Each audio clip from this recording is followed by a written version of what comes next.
नमस्कार दोस्तों। कैसे हैं आप सब? आपकी तैयारी अच्छी चल रही होगी। तो चलिए बढ़ते हैं और अपने हिंदी साहित्य के इतिहास के प्रश्नोत्तर का अध्ययन करते हैं। जैसा कि आपको स्क्रीन पर दिख रहा है, मेरी अपनी कथा आत्मकथा के लेखक का नाम बताइए। राम प्रसाद बिस्मिल की आत्मकथा है मेरी अपनी कथा। अगला प्रश्न है, परिवारजक की प्रज्ञा आत्मकथा के लेखक का नाम बताइए। शांति प्रिय द्विवेदी की आत्मकथा है परिवारजक की प्रज्ञा। अगला है, 60 वर्ष रेखांकन आत्मकथा के लेखक का नाम बताइए। सुमित्रा नंदन पंत की आत्मकथा है 60 वर्ष रेखांकन। तो याद हो गया होगा, 60 वर्ष रेखांकन सुमित्रा नंदन पंत की यह आत्मकथा है। अगला है, यौवन के द्वार पर आत्मकथा के लेखक का नाम बताइए। डॉक्टर देवराज उपाध्याय की आत्मकथा है यौवन के द्वार पर।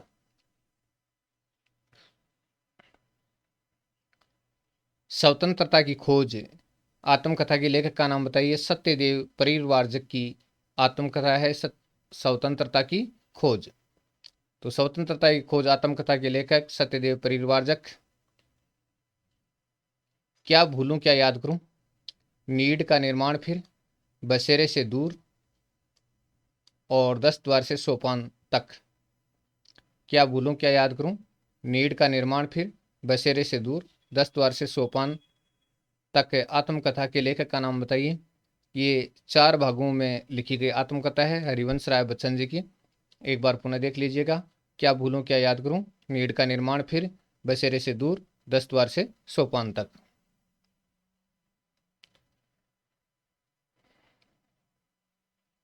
अगला प्रश्न है, आत्म परीक्षण आत्मकथा के लेखक का नाम बताइए। सेठ गोविंदास की आत्मकथा है और इसके 3 भाग हैं।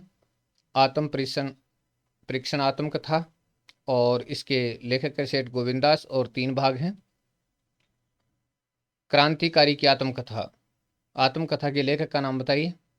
क्रांतिकारी की आत्मकथा और ये मनमथ नाथ गुप्त की आत्मकथा है। मनमथ नाथ गुप्त की आत्मकथा है क्रांतिकारी की आत्मकथा।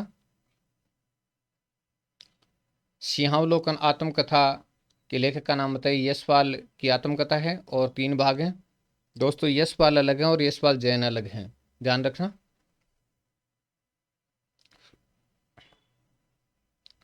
अगला है, बचपन के 2 दिन आत्मकथा के लेखक का नाम बताइए।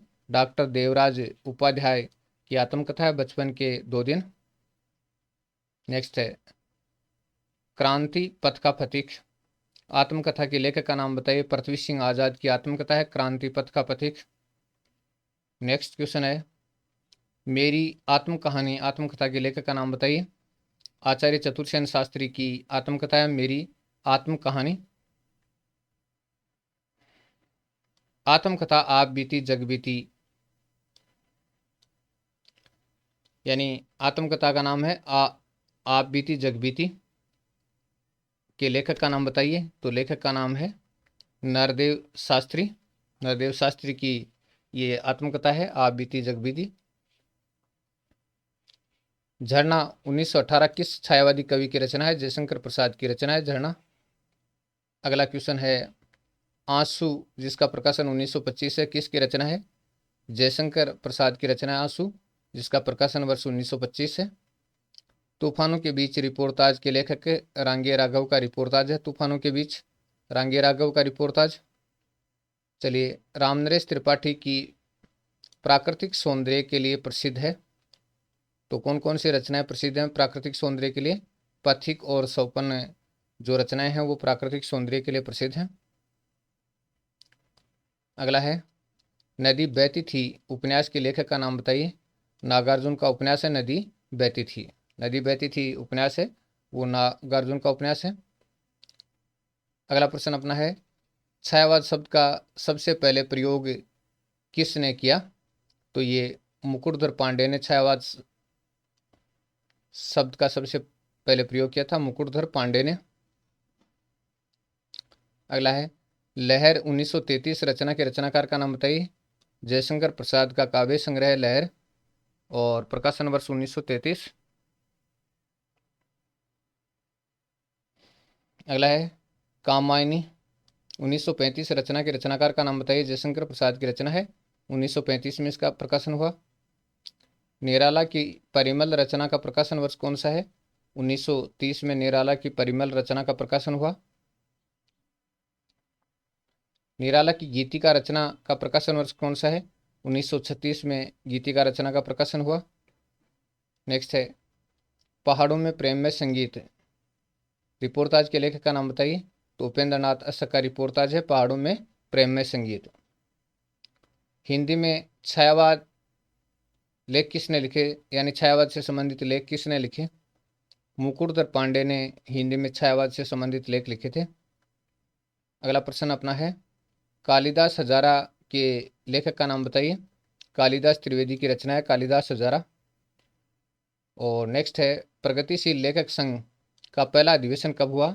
सन 1935 में हुआ था प्रगतिशील लेखक संघ का पहला अधिवेशन। अगला प्रश्न है निराला की तुलसीदास नामक रचना का प्रकाशन वर्ष कौन सा है? 1938 में निराला की तुलसीदास नामक रचना का प्रकाशन हुआ। निहार किसका काव्य संग्रह है? महादेव वर्मा का, और 1930 में इसका प्रकाशन हुआ निहार का।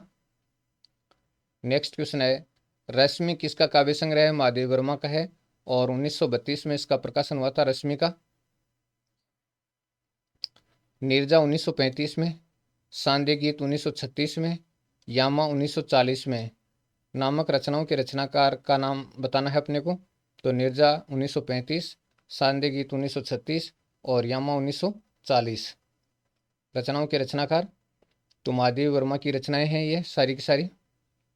अगला प्रश्न है नासिकेतोपाख्यान के रचयिता का नाम बताइए। सदल मिश्र की रचना है नासिकेतोपाख्यान, सदल मिश्र की रचना। नेक्स्ट है दो टूक कलेजे के कर्ता पछताता पद पर आता कविता किस कवि की है? निराला की कविता है दो टूक कलेजे के कर्ता पछताता पद पर आता। नेक्स्ट है युद्ध यात्रा रिपोर्टाज के लेखक का नाम बताइए। धर्मवीर भारती का रिपोर्टाज है युद्ध यात्रा। अगला प्रश्न अपना है सुमित्रानंदन पंत की उच्छ्वास नामक रचना कब प्रकाशित हुई? 1920 में प्रकाशित हुई थी उच्छ्वास नामक रचना।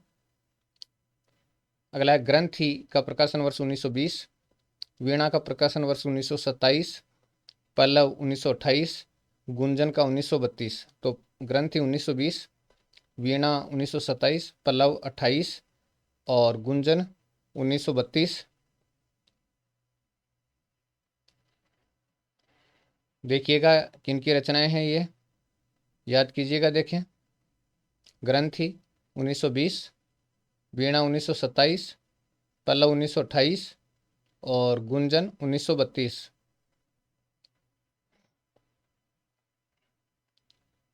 प्रकृति के सुकुमार कवि की रचनाएं हैं, चित्र भाषा शैली है इनकी। तो नामक काव्य संग्रहों के रचनाकार सुमित्रानंदन पंत के काव्य संग्रह हैं ये। महादेव वर्मा की यामा नामक काव्य संग्रह में किन किन रचनाओं का संकलन है? यामा जो काव्य संग्रह है उनमें किन किन रचनाओं का संकलन किया गया है? तो देखिएगा नीरजा की कविताओं का, सांध्य गीत का, निहार का और रश्मि का, चारों का। नीरजा, सांध्य गीत, निहार, रश्मि देख लीजिएगा। अगला है राम की शक्ति पूजा नामक रचना का प्रकाशन कब हुआ? राम की शक्ति पूजा, और 1936 में इसका प्रकाशन हुआ था, 1936 में। जयशंकर प्रसाद की गीति काव्य का नाम बताइए। जयशंकर प्रसाद के गीति काव्य का नाम लहर, लहर है वो गीति काव्य है, गाया जा सकने वाला काव्य है। छायावाद का जनक किसको माना जाता है? तो मुकुटधर पांडे को मानना है छायावाद का जनक। नींद के बादल और युग की गंगा किसकी रचनाएं हैं? नींद के बादल और युग की गंगा किसकी रचनाएं हैं? केदारनाथ अग्रवाल की रचनाएं हैं नींद के बादल और युग की गंगा। सचेतन कहानी का प्रवर्तन किसने किया? 1964 के आसपास महीप सिंह ने किया था सचेतन कहानी का प्रवर्तन। अचेतन कहानी या साठोत्तरी कहानी ए कहानी आंदोलन का प्रवर्तन किसने किया? अचेतन कहानी भी कहते हैं, साठोत्तरी कहानी भी कहते हैं, ए कहानी भी कहते हैं निर्मल वर्मा ने। तो दोस्तों आज का वीडियो आपको कैसा लगा कमेंट ज़रूर करें। बहुत बहुत धन्यवाद।